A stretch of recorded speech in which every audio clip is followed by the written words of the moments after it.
Assalamualaikum warahmatullahi wabarakatuh. Selamat pagi anak-anak. Bagaimana kabarnya hari ini? Tetap jaga kesehatan ya. Jangan lupa gunakan masker ketika berpergian keluar rumah. Sebelum memulai pembelajaran, mari kita berdoa terlebih dahulu dan mengucap basmalah. Bismillahirrohmanirrohim. Hari ini kita akan belajar tematik 5G, subtema 2, pembelajaran 5 dan pembelajaran 6. Nah, mari kita siapkan buku paket dan alat tulisnya. Perhatikanlah tarian daerah Indonesia berikut ini.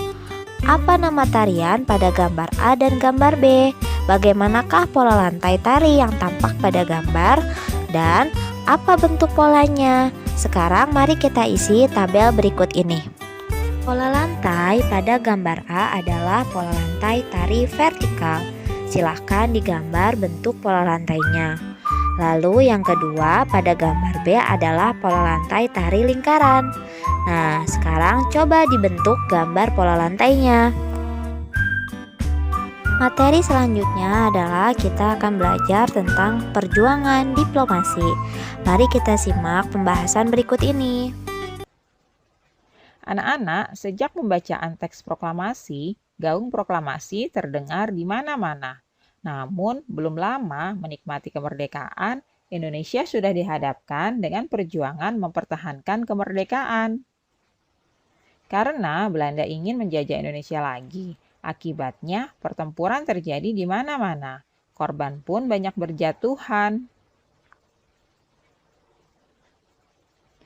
Nah, anak-anak, perjuangan rakyat dalam rangka mempertahankan kemerdekaan Indonesia dilakukan dengan dua cara, yakni perlawanan fisik dan perlawanan diplomasi. Perlawanan fisik dilakukan dengan kontak senjata. Sedangkan perjuangan dengan diplomasi dilakukan melalui meja-meja perundingan.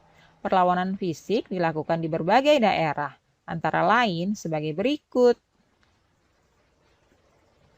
Yang pertama, pertempuran 10 November 1945 di Surabaya, yang kemudian setiap tanggal 10 November diperingati sebagai Hari Pahlawan. Berawal dari tewasnya Jenderal Malabi, pimpinan Sekutu. Adapun tokoh yang terlibat adalah Bung Tomo, Gubernur Suryo, dan Kolonel Sungkono. Yang kedua adalah Palagan Ambarawa, terjadi pada tanggal 15 Desember 1945 di Ambarawa, Jawa Tengah. Kemudian, setiap tanggal 15 Desember diperingati sebagai Hari Infanteri Nasional. Adapun tokoh yang terlibat dalam peristiwa ini antara lain Kolonel Isdiman dan Kolonel Sudirman. Yang ketiga, Bandung Lautan Api, terjadi pada tanggal 23 Maret 1946. Tokoh yang terlibat antara lain Muhammad Toha, Abdul Haris Nasution, dan Suryadi Suryadharma. Yang keempat, Medan Area, terjadi pada tanggal 10 Desember 1945 karena orang-orang Belanda menginjak-injak bendera merah putih. Tokoh yang terkenal adalah Ahmad Tahir. Selanjutnya yang kelima, serangan umum 1 Maret 1949 di Yogyakarta. Peristiwa ini dipicu Belanda yang menduduki kota Yogyakarta dan mempropagandakan bahwa TNI telah hancur.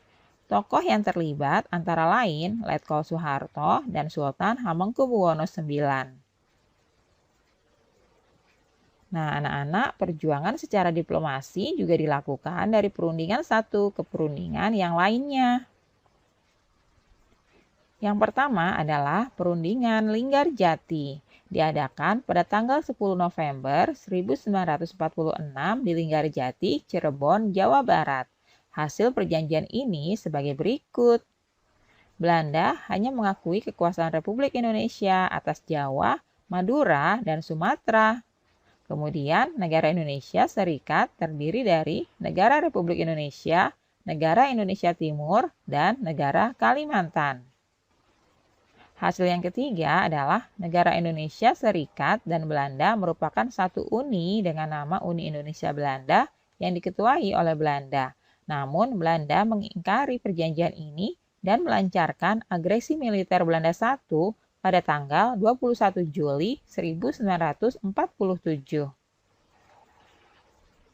Selanjutnya yang kedua adalah Perjanjian Renville. Perjanjian Renville diadakan pada tanggal 17 Januari 1948. Isi perjanjian ini sebagai berikut. Yang pertama, Belanda hanya mengakui daerah Republik Indonesia atas Jawa Tengah, Yogyakarta, sebagian kecil Jawa Barat, dan Sumatera. Lalu, semua pasukan RI harus ditarik mundur dari wilayah-wilayah yang diduduki Belanda. Selanjutnya, Belanda tetap berdaulat di seluruh wilayah Indonesia sampai diserahkan kepada Republik Indonesia Serikat yang akan segera dibentuk. Namun, Belanda lagi-lagi mengingkari isi perjanjian Renville dan melakukan agresi militer Belanda yang kedua pada tanggal 19 Desember 1949.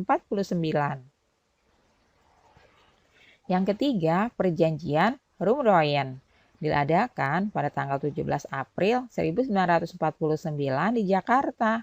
Isi perjanjian ini sebagai berikut ya. Yang pertama, pemerintah Indonesia dikembalikan ke Yogyakarta. Yang kedua, menghentikan gerakan militer dan mengembalikan para tawanan. Yang ketiga, Republik Indonesia sebagai bagian dari negara Indonesia Serikat. Dan yang keempat, akan segera dilaksanakan konferensi meja bundar. Anak-anak setelah melalui berbagai peristiwa perlawanan, baik fisik maupun diplomasi, tibalah waktunya pengakuan kedaulatan Indonesia. Nah, apa saja peristiwa yang mengiringinya? Ayo kita cari tahu bersama ya. Tindak lanjut Perjanjian Rumroyen adalah diselenggarakannya Konferensi Meja Bundar atau yang disingkat dengan KMB. KMB dilaksanakan di Den Haag, Belanda pada tanggal 23 Agustus sampai dengan 2 November 1949. Delegasi Belanda dipimpin oleh Van Maarseveen. Delegasi BFO atau Badan Musyawarah Negara-Negara Federal dipimpin oleh Sultan Hamid II. Adapun hasil KMB sebagai berikut ya. Yang pertama, Belanda akan menyerahkan sepenuhnya kedaulatan kepada Republik Indonesia Serikat pada akhir bulan Desember 1949. Yang kedua, penyelesaian masalah Irian Barat ditunda setahun kemudian setelah penyerahan kedaulatan pada Republik Indonesia Serikat. Lalu yang ketiga, Republik Indonesia Serikat dan Belanda membentuk uni yang dipimpin oleh Ratu Belanda berdasarkan kerjasama sukarela dan sederajat.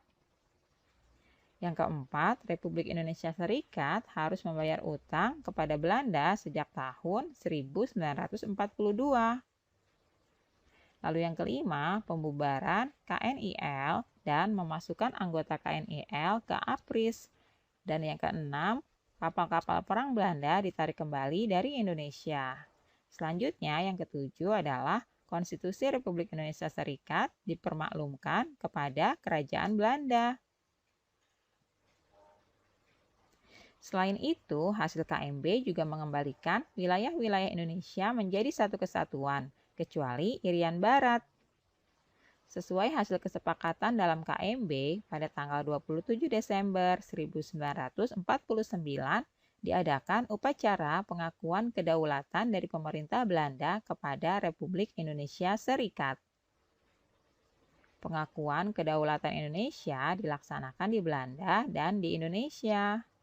Wakil Indonesia yang menandatangani pengakuan kedaulatan di negeri Belanda adalah Dr. Andes Muhammad Hatta dan wakil dari Belanda adalah Ratu Juliana. Adapun proses penandatanganan di Indonesia, pihak Belanda diwakili oleh Loving dan wakil Indonesia adalah Sultan Hamengkubuwono ke-9. Dengan adanya pengakuan kedaulatan tersebut, berakhirlah penjajahan dan kekuasaan Belanda atas Indonesia. Peristiwa tersebut juga menandai berdirinya Negara Republik Indonesia Serikat. Kemerdekaan yang diraih merupakan karunia Tuhan yang harus kita syukuri. Mari kita dengarkan lagu yang berjudul Syukur ciptaan Haji Mutahar.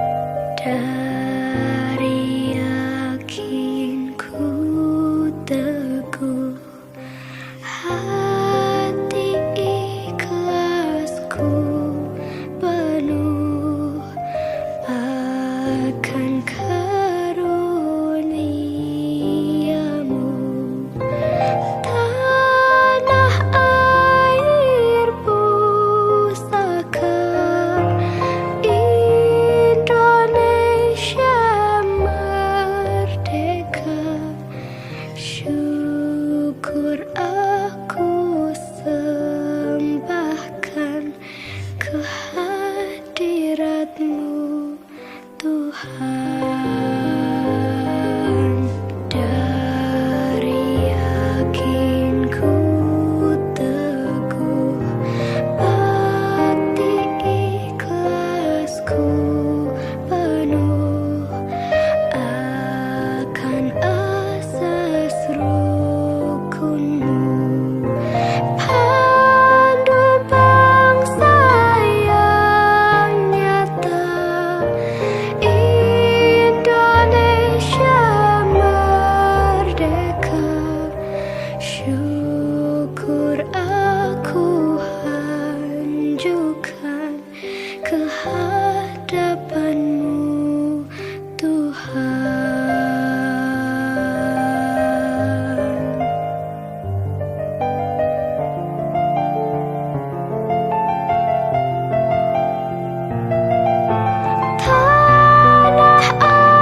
Apa tangga nada yang digunakan dalam lagu tersebut? Dan apa isi lagu tersebut? Nah, jawabannya lagu Syukur adalah lagu yang bertangga nada diatonis minor, serta isi lagunya adalah tentang rasa syukur atas kemerdekaan Indonesia. Tugas